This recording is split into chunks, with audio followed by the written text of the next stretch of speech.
Far from the bustling cities, hidden between rivers and fields, there lies a small village where time walks slowly, and peace flows like the breeze through the rice paddies. Here the days start with the crowing of a rooster and end under a sky full of stars. In one such village lived a family not rich in wealth, but rich in heart. A small mud house with a tin roof stood at the edge of a narrow path. It was home to many generations. An old grandfather who had seen many seasons, a grandmother whose hands told stories of hard work, a quiet father who plowed the fields, a loving mother who carried the weight of the house, two mischievous siblings, and a little girl named Rupa, the heart of the family. Rupa was different. While the others stayed close to the soil, she dreamt of the sky.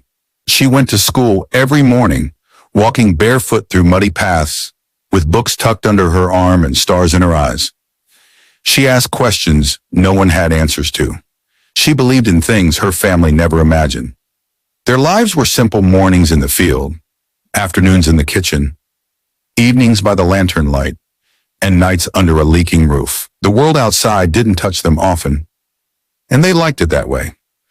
But one evening, something unusual happened. The family, along with a few others, gathered at the neighbor's house. A small black and white television flickered on. The signal was weak, the sound cracked, but the message was clear enough to shake their little world. A powerful cyclone is approaching the coastal villages, the news anchor said. All residents are advised to move to safe shelters immediately. A heavy silence followed. Faces turned toward each other, unsure of what to say. "What is a cyclone?" the grandfather asked, adjusting his glasses. "Just heavy rain, maybe?" someone mumbled. But Rupa knew. She had read about it, heard her teacher explain the dangers in class. Wind so strong it could tear off roofs. Water rising like monsters from rivers. Trees bending, walls breaking, lives changing. She looked around and saw fear, but also confusion. These people, her family, had lived their entire lives with rain and storms. But this was something else. "Back home," she tried to explain. "It's not just rain, Abu. It's dangerous. We have to prepare." Her father frowned, unsure. "We've lived through many storms. This too shall pass." But Rupa wouldn't stay quiet. She insisted they tie down the roof, cover the windows, keep food and clothes in sacks, get ready to run if they had to. The mother started to worry. "Where will we go?" she asked. The only cyclone shelter was miles away. And what about their animals? Their goats? Their chickens? The grandfather sat in silence, remembering an old storm that had taken half the village. He had survived, but not everyone had. The next day, the village buzzed with whispers. Some families began preparing. Others laughed it off. "Storms come and go," said one man. "We'll be fine." "This girl Rupa is scaring everyone," another woman chuckled. But Rupa didn't stop. She went from house to house explaining what she had learned. "We need to be ready, please." A few listened. Most didn't. By sunset, the wind had changed. It wasn't gentle anymore. Leaves rustled with urgency. Birds flew lower. The dogs barked without reason. The grandfather looked at the sky. "Something is coming," he whispered. That night, the family couldn't sleep. The wind howled louder. The tin roof rattled. The lamp flickered. "Should we go now?" the mother asked. The father hesitated. "Let's wait till morning. Maybe it'll pass." But nature doesn't wait. And sometimes the sky sends warnings we choose to ignore. Outside, a tree cracked and fell. A gust of wind lifted dust into the air. The baby cried. The grandmother held her prayer beads tighter. And in the middle of it all, Rupa sat quietly, staring at the wall, hoping tomorrow wouldn't bring what she feared the most. The storm wasn't just coming.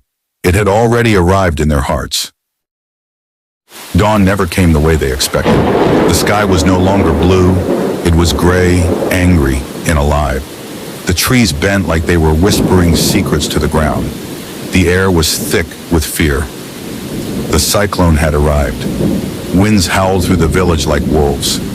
Roofs Roofs began to tremble. Windows slammed open. Trees snapped like matchsticks. And yet, in the middle of it all, the little house at the edge of the path stood firm for now.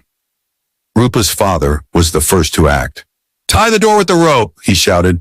"Bring the sacks. Cover the floor." Everyone moved, even the old grandfather, his hands shaking but determined. The goats cried from the shed. Chickens flapped in panic. And then it struck.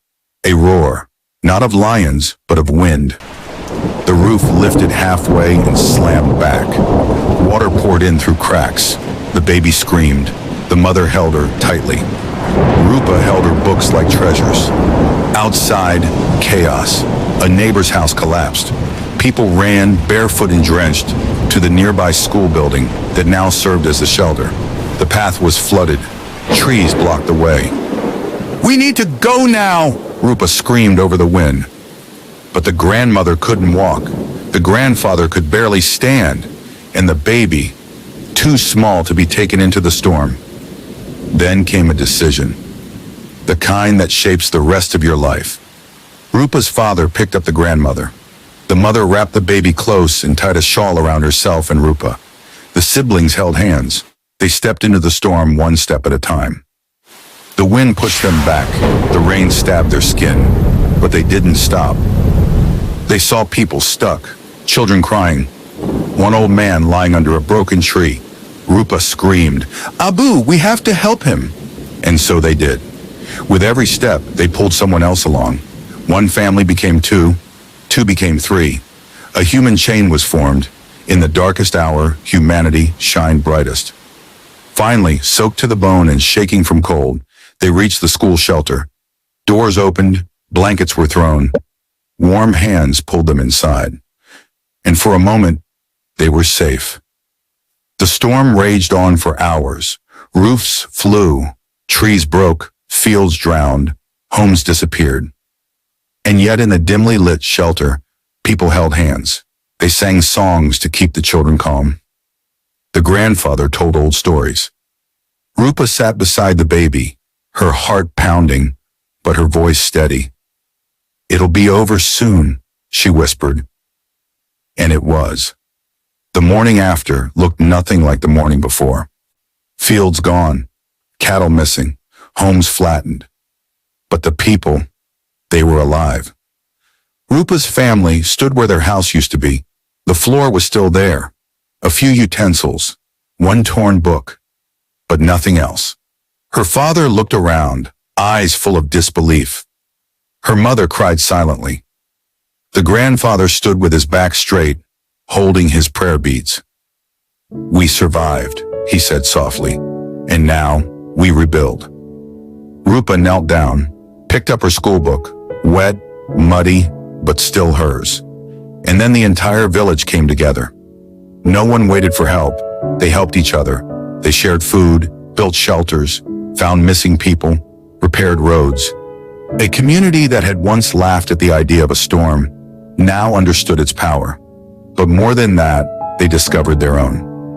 And Rupa, she became more than just a schoolgirl. She became a symbol, a leader, a voice that even the elders began to trust. Months later, when reporters came to cover the village recovery, they asked her, "How did you know what to do?" She smiled and said, "My teacher told us. Knowledge is the first step to survival." And she was right. Because when the storm came, it wasn't just the walls that held them. It was courage, love, and a little girl's voice. The village was broken, but not defeated. They lost their homes, but not their hope. And from that day on, whenever clouds gathered and the wind changed its tune, the villagers didn't wait for warnings. They remembered the storm and the family that stood together and survived.